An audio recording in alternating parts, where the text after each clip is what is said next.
Welcome to A-Push. Today we're going to go back south again and talk about the establishment and the development of the colony of Virginia, the Old Dominion itself.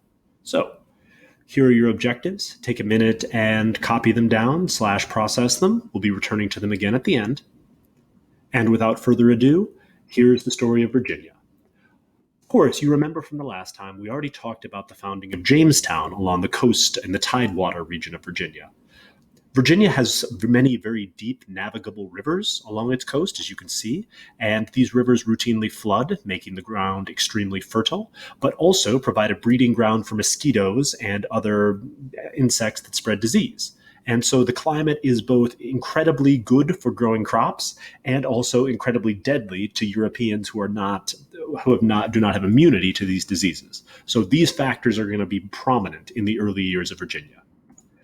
The other factor is the Powhatan people, who had 3 rounds of warfare with the settlers of Virginia. Hopefully you remember the first Powhatan War was settled by the marriage of Pocahontas to John Rolfe, as we see here. In the second round, the Powhatan people attacked Jamestown and burned it to the ground. And in the third war, the settlers of Jamestown, or of Virginia, fought back, defeating the Powhatan people and driving them out of the Tidewater region. So 3 rounds of warfare against the Powhatan people defined the early years of Virginia. But the crop and the process that most defined Virginia was tobacco. As you remember, of course, introduced by John Rolfe, tobacco is a cash crop. It's a stimulant that is often smoked, and tobacco grew very well in Virginia, and because, of course, it's addictive, it's sold incredibly well in England and in Europe in general. So many Virginians started farming tobacco. The problem with tobacco is the process of farming it and drying it is incredibly difficult. It's labor intensive, and you get nicotine poisoning by harvesting the tobacco leaves and having the nicotine seep in through your hands. So if you work too long with tobacco plants, you can get nicotine poisoning. And so the people who owned these tobacco plantations really didn't want to do a lot of the work themselves. And so we start importing laborers both from England and also from Africa, which we'll be talking about a little bit later. As these plantations expanded and the demand for tobacco expanded, so did the demand for laborers. And of course, as we talked about, because the climate in Virginia is incredibly deadly, they quickly ran out of laborers. And of course, the Virginians tried to enslave the Powhatan people, but they had the unfortunate habit of simply running away after the Virginians tried to enslave them, so that didn't work particularly well, which brings us to a lot of different systems where the Virginians are trying to find ways to get stable sources of labor so they can harvest their tobacco and make ridiculous amounts of money selling an addictive drug. Headright system is the first attempt at this. This is an idea, or the headright system is based on an idea called indentured servitude. So it provided 50 acres of land to anyone who would settle in the colony, which, is a pretty good deal, especially for landless people in England. The problem is landless people in England often don't have the money to come across the Atlantic and to then claim those headrights. So what you started getting is wealthy landowners would pay for these laborers to come across with the idea that they would work for them or for a period of time as an indentured servant, usually for 7 years. And then after those 7 years, they would be granted some land. But as we talked about previously, the life expectancy of a worker in Virginia was about, 6 months at most. And so who gets the land if the indentured servant dies? Well, the landowner does. And so the result of the very, very high death toll on indentured servants meant that these big landowners, their estates kept growing and kept growing as they kept claiming more and more headrights. So here's your indentured contract. Obviously, it's relatively strict. You could not marry, and for the first several years, only 1 in 10 Virginians outlived their indentured contract.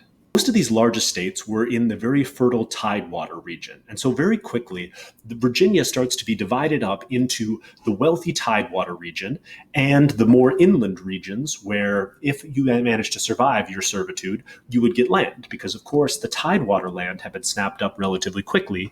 And so the land that indentured servants would get is often out on the frontier. And so the land there is not as fertile and has a series of other problems, which we'll be talking about shortly. This Tidewater versus backcountry divide is going to define politics throughout the American South up until, and honestly, even kind of including the Civil War. Native Americans had traditionally been forced back into the backcountry area, and so these settlers not only were they getting lower quality of land, but they were often having to contend with hostile Native American tribes. At the same time, the people living in the Tidewater region had already forced the natives out of their territory and had lucrative trading relationships with the Native American tribes in the backcountry.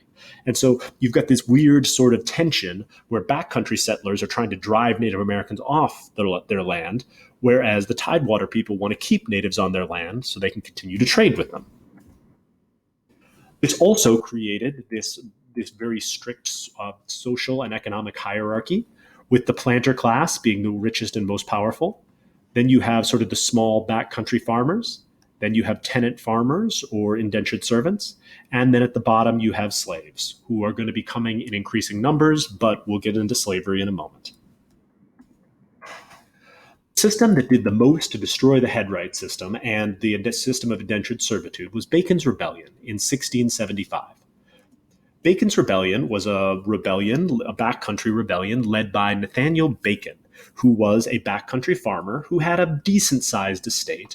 He was a more recent immigrant, but he was angry that he didn't think the governor of the colony, William Berkeley, was doing enough to protect backcountry farmers from Native American attacks.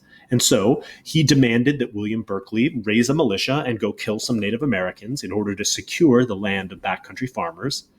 And William Berkeley refused because, as a Tidewater farmer, he had valuable trading relationships with said Native Americans. So Bacon decided to raise a militia on his own and go and murder some Native Americans, which he then did. Berkeley declared Bacon an outlaw for this action, and so Bacon, in his rage, decided it was time for Berkeley to go and that the backcountry farmers should take over the colony. So he and his militia marched on Jamestown. Berkeley, of course, fled. They then burned the town to the ground again and set about reorganizing Virginian society when, unfortunately, Bacon died of an illness and Berkeley came back with more English troops and the rebellion was put down. One of the effects of Bacon's rebellion was it, as we said, ended the indentured servitude system because as more and more indentured servants were living longer as Virginia became more settled, the Tidewater elite realized that bringing in large amounts of people who would eventually resent your growing power and influence was probably not ideal.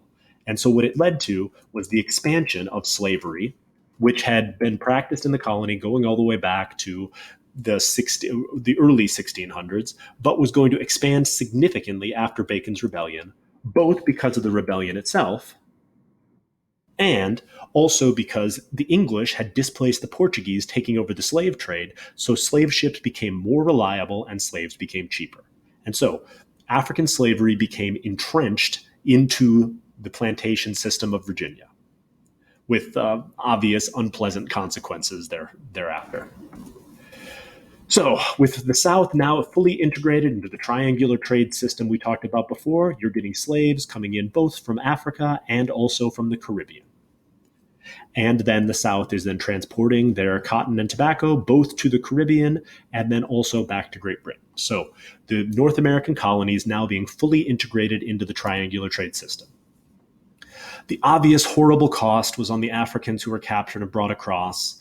The slave ships were absolutely packed. This middle passage, as it was called, was unbelievably unpleasant, incredibly brutal, and led to the deaths of probably a third of the people who came across from a combination of disease, starvation, or suicide, as they would often leap from the slave ships and drowned rather than be forced into this degrading institution. So, American slavery is a system of chattel-based slavery in which the slaves are treated as property and their children are also enslaved.